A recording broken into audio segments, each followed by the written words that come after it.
How to delete conversation on WhatsApp from both sides. So first open your WhatsApp, and if you have sent a message and you want to delete it, you can long press on the message and click on the top right. Here you'll see the trash bin delete option.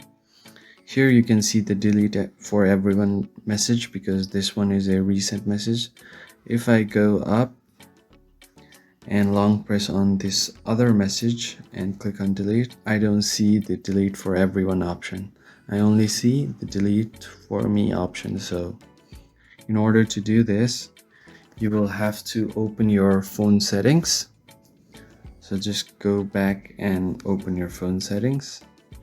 You have to make sure that your WhatsApp is updated first of all. So if you haven't updated your WhatsApp, make sure to do so. Then you can scroll down to your general management where you can find date and time, or you can just simply search your date and time. Once you found your date and time, just tap on it and turn off automatic date and time. So first let's see when the message was sent. It was sent last Saturday. So today is Wednesday. We're going to change our date back to last Saturday and tap on done.